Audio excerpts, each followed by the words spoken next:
Halo, selamat pagi anak-anak semua. Bertemu kembali dengan Mem Lena hari ini. Bagaimana dengan keadaan kalian? Sehat semua? Mem harap kalian ada dalam keadaan sehat. Anak-anak, hari ini kita akan belajar kembali di tema yang keempat pada sub tema yang baru, yaitu yang kedua. Anak siap belajar ya?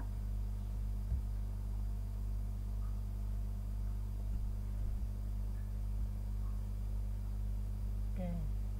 Tema keempat ini hidup bersih dan sehat.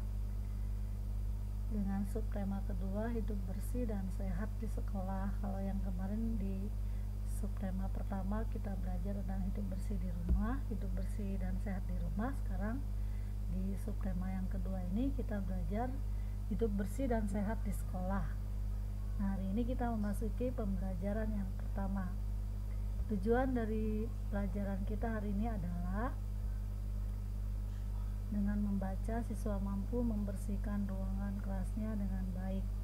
Nah, karena anak-anak saat ini tidak bersekolah, berarti ruangan di rumah saja ya. Tapi kita berbicara tentang di sekolah gitu ya. Tapi prakteknya adalah di rumah kalian, terutama di kamar kalian ya. Dengan mengamati, siswa mampu menyebutkan ciri-ciri lingkungan yang bersih. Nah, dengan bernyanyi, siswa mampu menirukan gerak keseharian. Kemarin Mem Lena memberikan sebuah video lagu yang berjudul Bersih dan Sehat ya. Kalian sudah bisa? Nanti video itu terus kalian putar sampai kalian bisa menyanyikan lagu itu ya. Nah, setelah kalian bisa menyanyikan lagu itu, kalian bisa sambil bergerak, sambil menari gitu ya, dengan tarian sederhana. Dengan mengamati, siswa mampu menghitung banyak sisi, sudut, dan titik sudut pada bangun datar. Nah, kita akan lihat Mem Lena mempunyai gambar ini.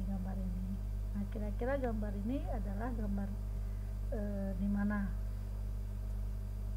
Ya, di sekolah ya, di ruangan kelas. Nah, kalian perhatikan, kelas yang ada di gambar ini bersih, rapi, atau bagaimana? Ya, betul, rapi ya. Nah, kira-kira kelas yang bersih dan rapi ini karena sering dibersihkan, betul ya, dibersihkan. Nah, kalau di sekolah kita bisa dibersihkan oleh Pak Tata atau Ibu Erna. Nah, kamu bayangkan kalau yang membersihkan kelas, menjaga kebersihan kelas di sekolah kita itu hanya Pak Tata dan Bu Erna. Kira-kira mereka akan merasakan bagaimana? Ya, capek ya, merasa berat pekerjaannya. Nah, kalian bisa bantu Pak Tata dan Bu Erna itu dengan cara menjaga kebersihan di kelas kita masing-masing ya. Nanti kalau kalian udah sekolah lagi ya, kalian bisa menjaga kelas kita, atau kalian melakukan piket setiap hari. Mem sudah tulis ya jadwal piket di kelas kita. Nah, kalau kalian nanti sekolah, kalian bisa melakukan piket. Setiap anak-anak bertugas sesuai dengan hari yang telah ditentukan. Tugas piket itu apa sih? Piket kelas itu ya tentunya membersihkan atau merapikan kelas ya, supaya kelas kita bersih dan rapi. Nah, karena hari ini kita membicarakan tentang kebersihan di sekolah, nah di dalam pembelajaran muatan bahasa Indonesia ini kita akan belajar menemukan kosakata atau kata-kata yang berhubungan dengan kebersihan ya. Di dalam ruangan kelas yang rapi dan bersih ini kita bisa menemukan beberapa kata yang berhubungan dengan kebersihan. Nah, di sini Mem menemukan kata-katanya adalah piket kelas yang pertama, yang kedua bersih, yang ketiga menyapu, dan lain sebagainya. Kalian bisa menemukan kosakata yang lain yang berhubungan dengan kebersihan di kelas ya. Lalu di dalam bersihkan kelas kita secara piket pasti banyak gerakan-gerakan yang kalian lakukan ya. Misalnya ketika kalian mengelap kaca, kalian melakukan gerakan menggunakan tangan ya, betul nih. Di sini ada gerakan kepala menoleh ke kanan dan ke kiri. Mungkin pada saat kalian piket itu kalian memerlukan bantuan teman, lalu kalian memanggil nama seorang teman, lalu temannya menoleh kiri atau ke kanan ya, ke arah dimana suara itu ada. Nah, kalian bisa melakukan piket itu dengan mengelap kaca. Nah, mengelap kaca itu dilakukan dengan gerakan tangan. Lalu mungkin gerakan kaki melangkah secara bergantian kanan dan kiri. Mungkin ketika kalian menyapu, tangan kalian memegang sapu, lalu kaki kalian melangkah ke depan, ke belakang, atau ke kiri, ke kanan ya, bergantian. Nah, gerakan-gerakan ini kalian bisa lakukan ketika kalian bertugas piket atau melakukan kegiatan yang lain ya. Salah satunya menjaga kebersihan. Anak-anak, pada saat ini juga kita belajar tentang bangun datar di dalam kelas kita. Mungkin kita ketika kita membersihkan kelas, kita mengelap kaca. Nah, kaca itu berbentuk segitiga kah, persegi, atau persegi panjang, atau jajar genjang, trapesium, atau apa ya. Di kelas kita itu kacanya berbentuk persegi ya. Nah, kita akan mengenal beberapa bentuk bangun datar. Namen akan memperlihatkan bangun datar segitiga. Nah, ternyata segitiga itu banyak macamnya. Nah, sebelumnya Mem akan mengingatkan kembali, segitiga itu terbentuk dari 3 ruas garis ya. Nah, di dalam bangun datar ini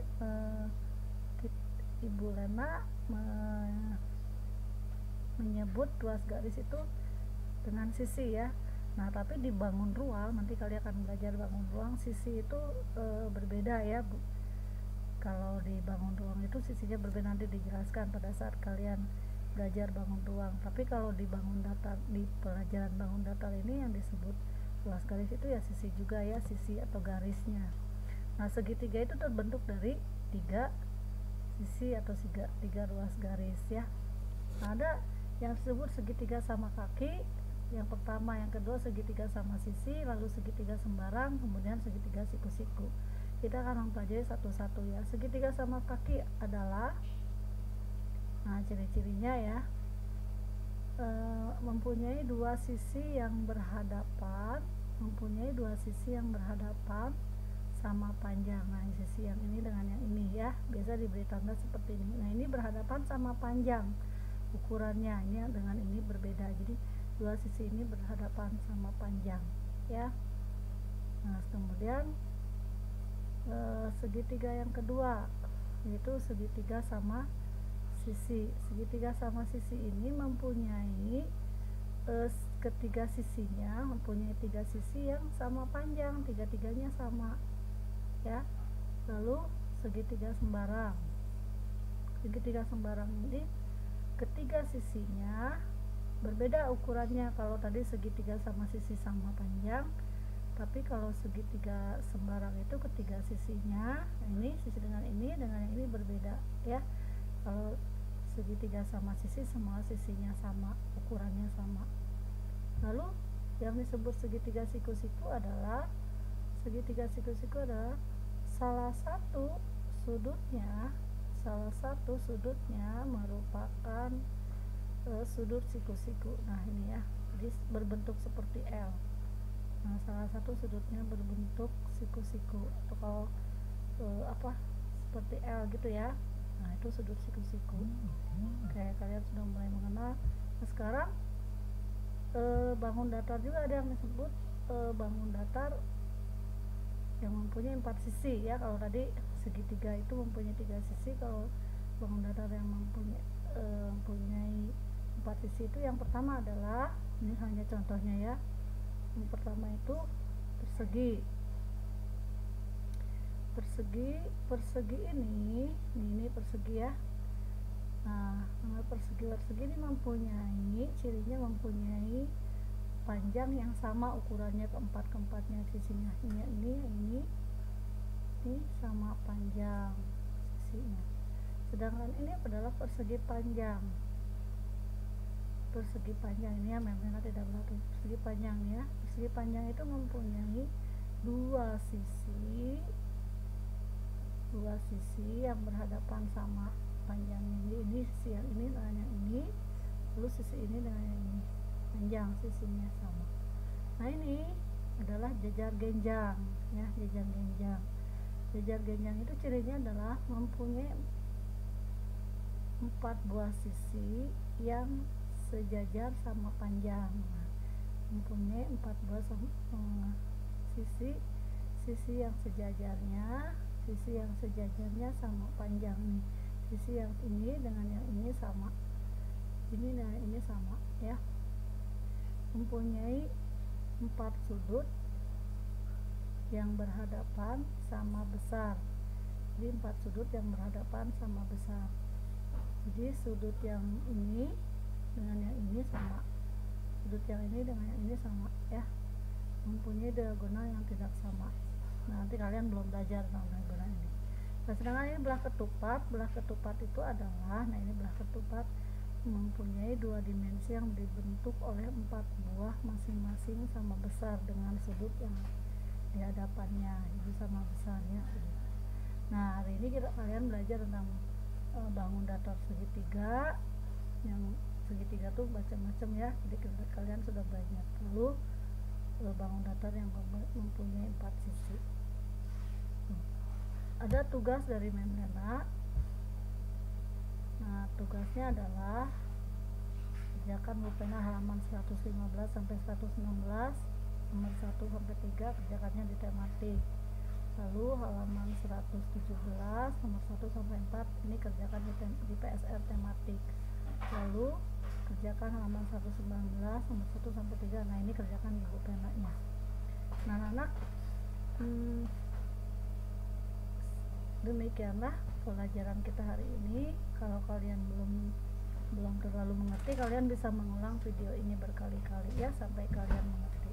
Terima kasih anak-anak, selamat belajar.